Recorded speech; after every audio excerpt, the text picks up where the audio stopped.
ఓం శ్రీ లక్ష్మీ నృసింహాయ నమ. శ్రీ లక్ష్మీ నరసింహస్వామి వైభవం 24వ అధ్యాయం. ప్రహ్లాద హిరణ్యకశిపుల సంవాదం. గురువులు వారికి తెలిసిన విద్యలు మాత్రమే చెప్పగలరు. శ్రీహరి సాన్నిధ్యం పొందు మార్గం చెప్పరు. ఈ గుడ్డి చదువులు వద్దు, నాతో రండి, జ్ఞానాన్ని సంపాదించే విషయాలు చెబుతాను. ఇష్టం లేని వారు ఇక్కడి నుంచి వెళ్ళండి, మీ కర్మ మీరు అనుభవించండి. నా వెంట వచ్చిన వారికి హరిసంకీర్తనలు నేర్పుతాను. ఈ సంసారం అనే మాయాబంధాన్ని తొలగించుకుందాం. అరిషడ్వర్గాలనే కామ, క్రోధ, లోభ, మోహ, మద, మాత్సర్యాలనే ఈ 6 శత్రువర్గాలను చీల్చి చెండాడుదాం. చిత్తం శ్రీహరికి సమర్పిద్దాం. కైవల్య పదాన్ని అందుకుందాం. మనకు తప్పక శుభం కలుగుతుంది. ఇలా ప్రహ్లాదుడు గురువులు లేని సమయములో మోక్షమార్గాన్ని బోధించసాగాడు. అప్పుడు వాళ్ళందరూ గురువుల దగ్గర చెప్పే తమ చదువులను ఆపేశారు. తమ హృదయాలను శ్రీమన్నారాయణుని వైపు మళ్లించారు. భక్తి మార్గం పట్టారు. ఇది వాళ్ళ గురువులు గమనించారు. శిష్యుల భావాలు తెలుసుకుని భయపడ్డారు. శుక్రాచార్యుని కొడుకులు చండమార్కులు తమ మహారాజైన హిరణ్యకశిపుడి వద్దకు ప్రహ్లాదుడిని తీసుకువెళ్ళి ఇలా అన్నారు: మహారాజా, మీ కుమారుడికి మేము చదువులు బోధించలేము. మేము చెప్పు పాఠములు నేర్చుకొనక తన తోటి వారిని కూడా పెడదోవ పట్టిస్తున్నాడు. గురువులు చెప్పిన ఫిర్యాదులు విన్న హిరణ్యకశిపునికి ఏమీ బోధపడలేదు. కుమారుడిని తన మార్గంలోనికి ఎలా తీసుకురావాలో అవగతముగాక తల పట్టుకున్నాడు. తన విరోధి విష్ణుమూర్తి మీద భక్తితో సొంత కొడుకు వ్యవహారాల గురించి వింటుంటే హిరణ్యకశిపుడికి చెవులలో కత్తులు గుచ్చినట్లు అనిపించింది. రాక్షసేంద్రుడు ఒక్కసారి ఉలిక్కిపడ్డాడు. తోక తొక్కిన పాములాగా, గాలికి చెలరేగిన కార్చిచ్చులాగా, దెబ్బతిన్న సింహంలాగా భయంకరమైన కోపంతో బగబగ మండిపడిపోతూ కన్న కొడుకును సంవరించడానికి సిద్ధమయ్యాడు. కోపావేశముతో హిరణ్యకశిపుడి శరీరం ఊగిపోతోంది. కళ్ళు చింతనిప్పుల్లా ఎర్రబడుతున్నాయి.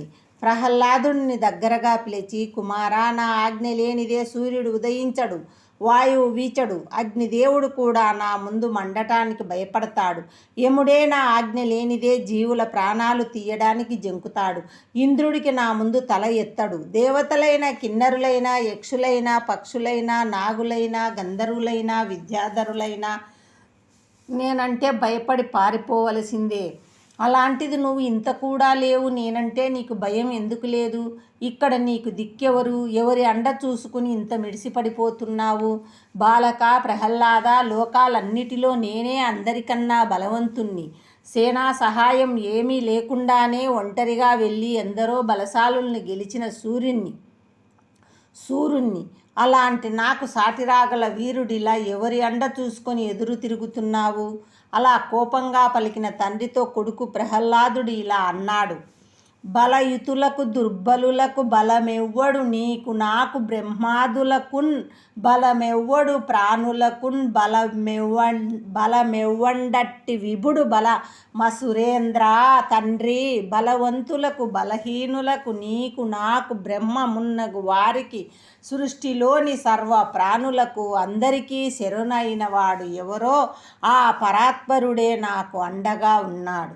దిక్కులు కాలముతోనే దిక్కున లేకుండుగలుగు దిక్కుల మొదలై దిక్కుగల లేని వారికి దిక్కయ్యడు వాడు నాకు దిక్కు మహాత్మా. తండ్రి, మహారాజా, ఈ దేశకాలాదుల ఎల్లలు అవధులు సమస్తము ఆ స్వామి ఎందే లీనమైపోతుంటాయి. అతని ఎందే పుట్టుతూ ఉంటాయి. అతని ఎందే వీటన్నిటికీ ఆధారం కలుగుతూ ఉంటుంది. అండదండలు గలవారికి, లేనివారికి అందరికీ అతని ఎందే రక్షణ లభించుతూ ఉంటుంది. ఆ స్వామేనయ్యా నాకు రక్షకుడు. నాన్నగారు, ఆ జనార్దనుడు జగత్పతి కాలానుగుణంగా వివిధ రూపాలతో, వివిధ పద్ధతులతో ఆ ప్రభువు విష్ణుమూర్తి విరాజిల్లుతూ ఉంటాడు. అతడు సుగుణాలకు నిధి. తన సత్తువ, బలం, పరాక్రమాల ప్రభావంతో వినోదంగా విశ్వాన్ని సృష్టిస్తూ, పోషిస్తూ, లయం చేస్తూ ఉంటాడు. ఆయన అవ్యయుడు. అన్ని రూపాలలోనూ అతడు ఉంటాడు. తండ్రి, మనసుకు సమదృష్టి అలవరుచుకో. ధర్మ మార్గం తప్పిన మనసు కంటే పరమశత్రువు మరొకరు లేరు.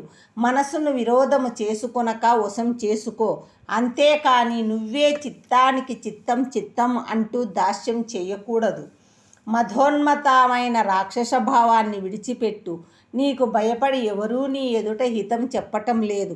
అందరూ నీ మనసుకు నచ్చేవే చెప్తున్నారు తప్ప హితమైనది చెప్పటం లేదు. రాక్షసరాజా, లోకాలన్నింటినీ క్షణంలో జయించావు, కానీ నీలోని మనసును ఇంద్రియాలను గెలవలేకపోయావు. వాటి ముందు నువ్వు ఓడిపోయావు. కామ, క్రోధ, లోభ, మోహ, మద, మాత్సర్యాలనే 6 శత్రువులు నిన్ను బందీ చేశారు. ఆ భయంకరమైన శత్రువులను అరిషడ్వర్గాలు అంటారు. వాటిని జయించి నశింపజేశావంటే జీవకోటి సర్వంలోనూ నీకు విరోధి ఎవ్వరూ ఉండరు. నా విన్నపం మన్నించు.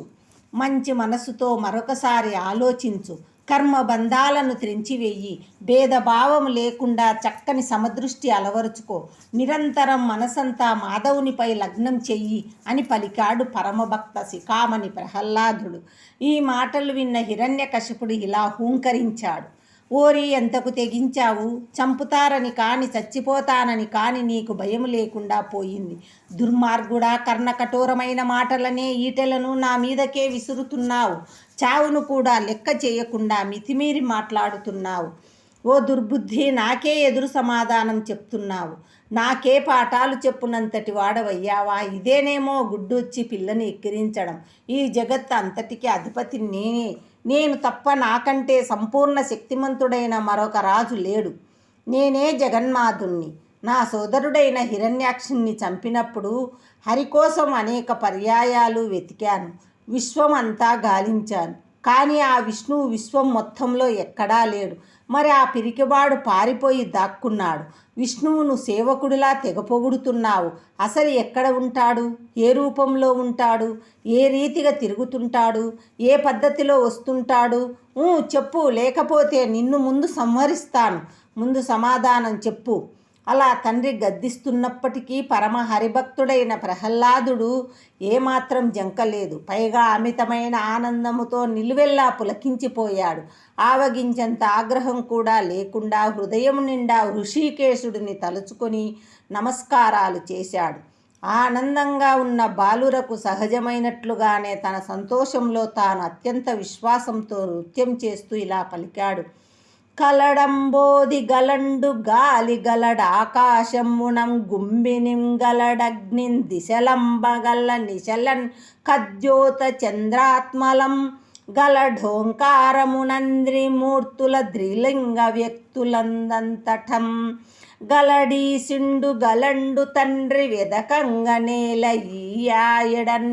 తండ్రి, భగవంతుడైన శ్రీ మహావిష్ణువు లేని చోటు విశ్వంలో ఎక్కడ లేదు. అంతటా వ్యాపించియే ఉన్నాడు. నీటిలో, గాలిలో, ఆకాశంలో ఉన్నాడు. భూమి మీద ఉన్నాడు. అగ్నిలోనూ ఉన్నాడు. సర్వ దిక్కులలోనూ ఆయన ఉన్నాడు. పగలు రాత్రి సమయాలలో ఉన్నాడు. సూర్యుడు, చంద్రుడు, ఆత్మ, ఓంకారం, త్రిమూర్తులైన బ్రహ్మ, విష్ణు, మహేశ్వరులు, స్త్రీ, పురుష, నపుంసక అనే త్రిలింగ వ్యక్తులు అందరూ ఇలా బ్రహ్మాది పిపీలక పర్యంతమందు ఆయన ఉన్నాడు. అట్టి సర్వపూర్ణుడు, సర్వవ్యాపి, సర్వేశ్వరుడు కోసం ఎక్కడెక్కడో వెతకాల్సిన పని లేదు. సర్వకాల సర్వాస్థలలోనూ ఉన్నాడయ్యా. ఇందుగలడందు లేడని సందేహము వలదు. చక్రి సర్వోపగతుండెందెందు వెదకి చూచినా నందందే కలడు దానవాగ్రని. వింటే శ్రీ మహావిష్ణువు ఇక్కడ ఉంటాడు, ఇక్కడ ఉండడని చెప్పడానికి లేదు. ఆయన సర్వోపగతుడు, అంటే సర్వకాల సర్వావస్థల అన్నిటియందు ఉండేవాడు. ఈ విషయంలో ఏమాత్రం సందేహం అన్నది లేదు. అందుచేత ఎక్కడైనా సరే వెతికి చూడాలే కానీ అక్కడే ఉంటాడయ్యా రాక్షసరాజా. ఇలా భగవంతుడు సర్వవ్యాపి అని కొడుకు ప్రహ్లాదుడు చెప్పగా తండ్రి హిరణ్యకశిపుడు ఇలా అంటున్నాడు. డింబక, సర్వస్థలముల నంబోరుహ నేత్రుండు ననుచు మిగుల సంబరమ్మున బలికెదవి స్తంభమ్మున జూపగలవే చక్రిన్ గిక్రిన్. ఓరి డింబక, పద్మాక్షుడు విష్ణుమూర్తి సర్వవ్యాపి అన్నిట ఉంటాడని ఇంత గట్టిగా చెప్పుతున్నావు. అయితే మరి చక్రం గిక్రం పట్టుకు తిరిగేవాణ్ణి ఈ స్తంభంలో చూపించగలవా? ఈ స్తంభంలో చక్రిని చూపకపోతే నీ తల త్రెంచి నేల మీద పడేస్తాను. అప్పుడు నిన్ను కాపాడడానికి విష్ణువు రాగలడా? అడ్డుపడగలడా? అలా రాక్షసరాజు పెద్దగా గద్దించాడు. శ్రీహరి పరమసేవకుడైన ప్రహ్లాదుడు ఇలా పలికాడు. విష్ణువు బ్రహ్మ దగ్గర నుండి గడ్డి పరక దాకా సమస్త ప్రపంచంలోనూ నిండి ఉన్నాడు. అటువంటప్పుడు ఇంత పెద్ద స్తంభంలో ఎందుకు ఉండడు? ఈ స్తంభంలో పరంధాముడు ఉన్నాడు అనటంలో ఎటువంటి అనుమానము లేదు. నిస్సందేహంగా ఉన్నాడు. అలా అనేసరికి హిరణ్యకశిపుడు ఒక్కసారిగా వికటాట్టహాసం చేశాడు. చివాలున లేచి సింహాసనం మించి కిందికి ఉరికి వచ్చాడు. ఓరలో ఉన్న ఖడ్గాన్ని లాగి జులిపించి ప్రహ్లాదుడిని భయపెడుతూ ధిక్కరించి ఇలా గర్జించాడు. భక్త శిఖామణి ప్రహ్లాదుడు అంతటా విష్ణువు ఉన్నాడు. ఈ స్తంభంలో కూడా భగవంతుడు ఉన్నాడని ఎంతో ధీమాతో తన తండ్రికి మాట ఇచ్చాడు. ఈ పలుకులే శ్రీహరి నరసింహ ఆవిర్భావానికి, హిరణ్యకశిపుని అంతానికి ఆరంభ సూచన అయింది. భగవంతుని శ్రద్ధాశక్తులతో ఏకాగ్ర చిత్తముతో చేవిస్తే సమస్త మన కష్ట నష్టాలన్నిటినీ తానే భరించి తప్పక శుభాన్ని కూరుస్తాడు. సమావర్తనం. విద్యను పూర్తి చేసుకొని విద్యార్థి గురుకులాన్ని వదిలి వచ్చేటప్పుడు ఈ సంస్కారాన్ని నిర్వహిస్తారు. దీన్నే స్నాతకమని కూడా అంటారు. విద్యాభ్యాస కాలాన్ని బ్రహ్మచర్య కాలంగా చెప్పబడుతుంది. విద్యార్థి తాను అప్పటి వరకు పాటించిన బ్రహ్మచర్యాశ్రమం యొక్క గొప్పతనాన్ని గుర్తిస్తూ యజ్ఞయాగాదులను ముగించేటప్పుడు చేసే ఆవభృత స్నానం చేస్తాడు. క్రమశిక్షణతో మెలిగి విద్యార్జనలో ఉత్తీర్ణుడైన విద్యార్థిని విద్యాసాగరాన్ని ఈదిన స్నాతకుడు లేక నిష్ణాతుడుగా గుర్తించడం జరుగుతుంది. ఇప్పుడు కూడా విశ్వవిద్యాలయాలు ఉత్తీర్ణులైన విద్యార్థులకు పట్టా ప్రదానం చేయడాన్ని స్నాతకోత్సవం అనే అంటారు. శాంతి శాంతి. 24వ అధ్యాయం సంపూర్ణం. శ్రీ లక్ష్మీ నరసింహస్వామి పావనార్పణమస్తు.